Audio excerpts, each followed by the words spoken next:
Hey you guys, it's been a while since my last upload, but the time wasn't wasted. In my searching, I found a particular story I believe you all will enjoy by the wonderful Murdock. Their Twitter, Reddit, and story will all be linked in the description per usual. So, without taking up more of your time, let's get into tonight's story, shall we?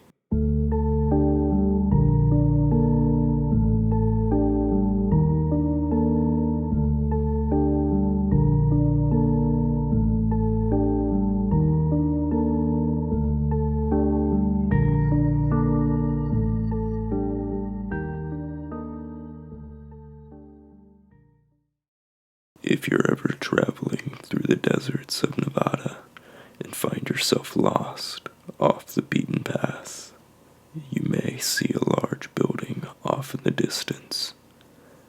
It will crest over the horizon just as you start to run out of gas. Its form hazy and uncertain like a mirage.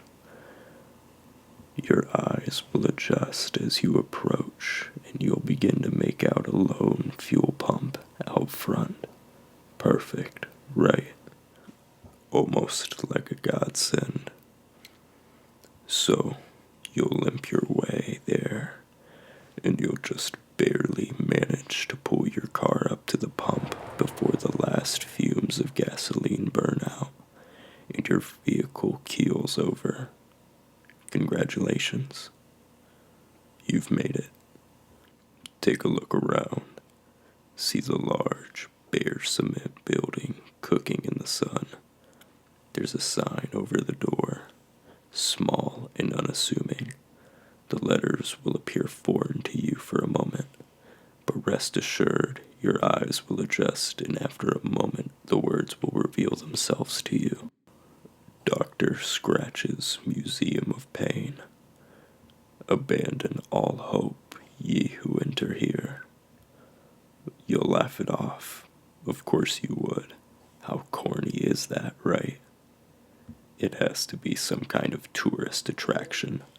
Just a novelty stop in the middle of nowhere. But sooner or later, you'll admit to yourself that you really want to know what it's like inside. So you'll decide to check it out, just for a few minutes. As you approach the unassuming, windowless double doors, the building will feel as though it's growing, looming over you, sizing you up, but you'll swallow any hesitation and try the door. It'll be locked at first. After all, they have to be certain you're serious, that you really want this. You'll turn to leave, but stop. Why not try one more time, just to be sure? When you do, the door will open. Welcome. Upon crossing the threshold, you'll be greeted with a rather plain lobby. Tinny, almost familiar music will radiate from somewhere distant, only barely audible. You won't be able to locate its source. A single attendant will be sitting at a desk on the opposite side of an uncomfortably long room. You'll notice very quickly that there is something off about his eyes. They will be milky and opaque. He's blind, or at least that's what your rational mind will tell you. As you approach, however, the attendant will watch you, judge you, pick you apart with his decrepit eyes. His penetrating stare will seem to draw you in as it amplifies the uncomfortable stillness of the lobby. Without a word, he will press a button on the side of the desk, and a door will open on the wall beyond him. Had it been there before? Of course it was, you'll tell yourself, and you'll make your way deeper into the museum, every footstep echoing off the cold tile like a long-forgotten specter. Once beyond the door, it will close behind you, not with a crash, some cliche creak. It will simply find its way back inside its frame and lock with a soft click. A hallway will stretch out before you. You can tell by looking that the hallway isn't exactly as it seems. You'll walk forward, confidently at first, but your pace will slow as a feeling of claustrophobia begins to eke into your awareness. Are the walls closing in?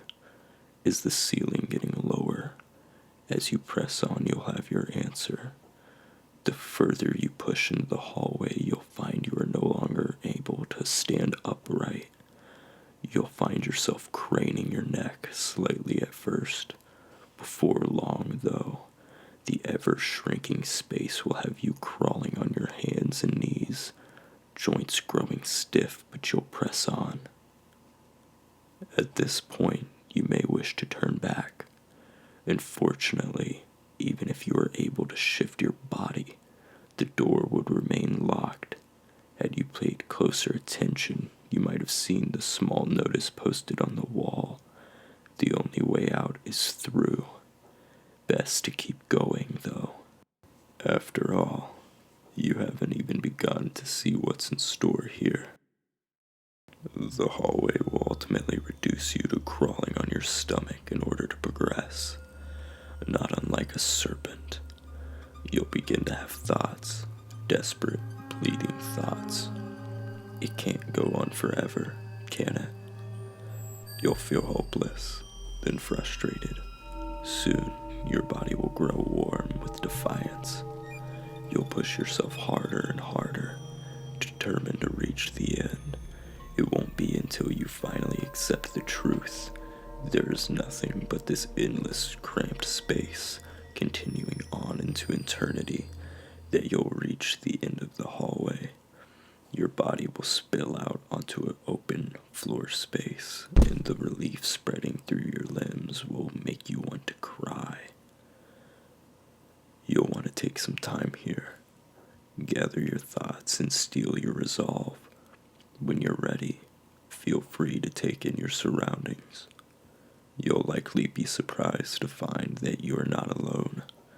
Spaced at regular intervals, stretching as far as you can see, there will be countless people simply standing in place, completely nude. You may be nervous at first. Their eerie stillness might send a solitary chill up your spine. Don't worry, though. The people here are, well, little more than exhibits. This is a museum, after all. You are more than welcome to pursue the collections they've amassed over the years. It's what they want, after all. Upon inspection, the people here will seem like the most realistic wax figures you've ever seen. Bodies perfectly still and incapable of movement. But you'll want to pay special attention to the eyes. After all, they are windows into the soul. Watch them flick from one subject to another, seeming to overflow with emotion. Some may stare at you with a desperate intensity, like a silent plea for your help. Disregard this. There is nothing that can be done for them. Others simply gaze into the distance, gazed over, and hollow. As you may have gathered, the unique brand of pain on display here is that of uncertainty. The people on display will never know what it is to move or think or feel. They will never speak or hear. They suffer through their existence as a shell, a consciousness deprived of any true sensation, being so overburdened by thoughts and emotions, yet having no outlet to express them. It leaves their minds to shrivel until they can no longer identify reality. Even the ones who may look at you with some semblance of recognition cannot ever be sure that you aren't just another runaway thought. Soon enough, you'll tire of this lonesome place and wish to find the passage to the next exhibit. We encourage our guests to take in every display. However, this one tends to drive mad those who linger for too long. lifeless soul suspended in, well, the opposite of animation, tends to tug at the strings of consciousness, fraying sane minds and all, but destroying weaker ones.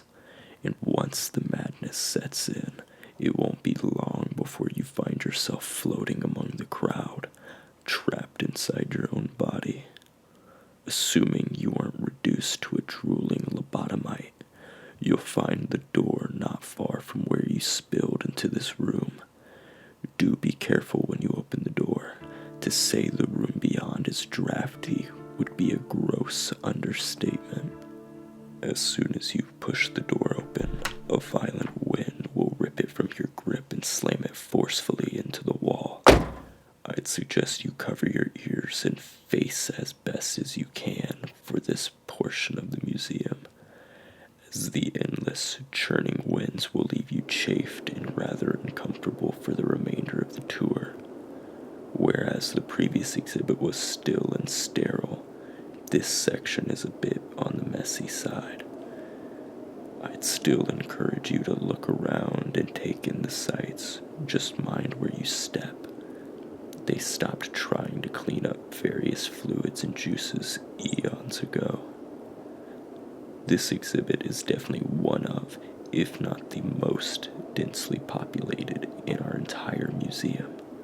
You'll encounter all manner of people engaged in all manner of sexual activity, ranging from the mundane to acts of depravity you've never heard of or even thought possible. You may be thinking, hell yeah, where do I sign up?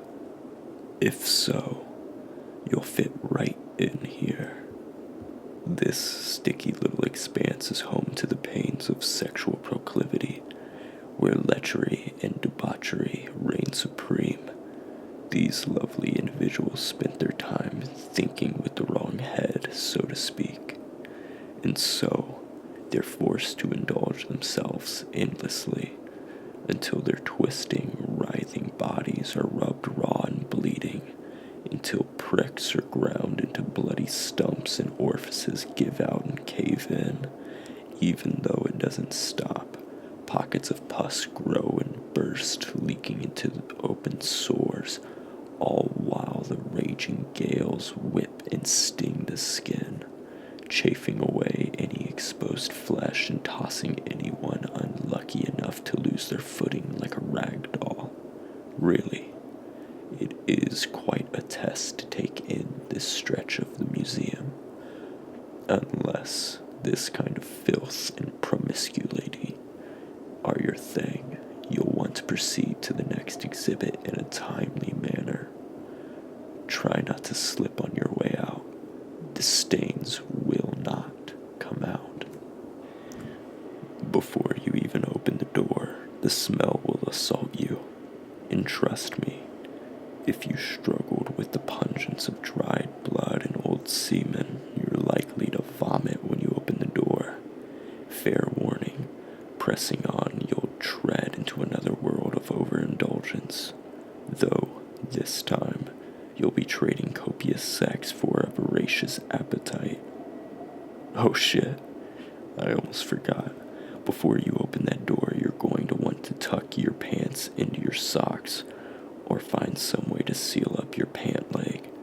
If you wore shorts, well, you're gonna have a bad time. In fact, it might be smarter to just stay here in this exhibit. But hey, free will and all, so your call. Just don't say I didn't warn you. If you didn't vomit when you opened the door, congratulations. Only about 1 in 20 managed that, but your victory will be short-lived. As soon as you pass fully inside, your stomach will panic to evacuate its contents, convulsing and squeezing you dry like a lemon or an orange if you're not partial to sour fruit. Don't be ashamed, though. Everyone pukes in here. Comes with the territory. When your stomach stops contracting, your eyes stop watering, and you're able to get your bearings, we encourage you to do so. You'll notice, first off, that the horrid smell you encounter does not get any better. You won't ever get used to it. Secondly, you'll see how physically revolting everything is here. The floor will be flooded knee-high in some places with partially frozen human bile, fecal matter, and basically every other bodily fluid. Ever had a slushie? Imagine that. But with puke. Every solid, semi-solid surface will be formed with what appears to be congealed skin, blood, and eyes. You may find yourself thinking it's all one giant cancerous organ, pulsing and twitching every so often. We would tell you more specifically what it is, but frankly, we're not even sure. Hell, it might be a giant organ. It will be raining too. But much like the last exhibit, you're going to want to cover your soft, fleshy parts. It's stomach acid, not rain. The people here are their own brand of disgusting. They will just sit, eyes glazed over, in a pool of their own filth, unable to pick themselves up. They will eat, and will generally pay you no mind, though I wouldn't get too close during your examinations. They have been known to bite a few fingers off and even some hands. Look, but don't touch. As you watch, you'll see that their stomachs have long since burst open, splitting their heaving guts and exposing their innards. If you watch long enough, you might even see them grab clumps of their own spillage and swallow that like anything else. One thing you might not notice right away will be the worms. There's no way to sugarcoat this. The puke smoothie you'll have been wading through is absolutely swarming with worms. Thin, milky white bastards that invade every available hole they can find and start munching away at you from the inside. See why I said to seal your pants up. Finding the door here will be unpleasant. It also won't be easy. In place of a door, you're going to have to pass through, how can I put this so you might not puke again? Okay, fuck it. You're going to have to pass through a suckling wet sphincter in the wall that is going to coat you in mucus and bile. It's going to be one of the most unpleasant experiences you will ever have. Sorry. I should also mention that there's more than one gaping wall anus. If you pick the wrong one, you'll be ground into paste by the anus's teeth. Yeah, I said teeth. Then you'll be digested, regurgitated, and added to the pools of puke and filth that coat the floors. So, choose wisely. If you've arrived at this junction and are wondering, wait, how the plumperfect fuck am I supposed to know which wall anus is the right wall anus? Well, that's on you to figure out. I'm just here to tell you what you're in for in the event that you are stupid, ballsy, or unlucky enough to enter into a literal portal to hell sitting in the middle of the Mojave Desert. I mean, come on. Dr. Scratch, abandon all hope, ye who enter. If you didn't piece that together, that's on you, cheesebag. I'm sure that by this point you'll want to rest. The toll this journey will take on your body really can't be overstated. So you'll sit and you'll sleep. You'll need time to regain your strength. Find a quiet-ish corner to rest your head. When you wake, we'll continue our trek into the pit.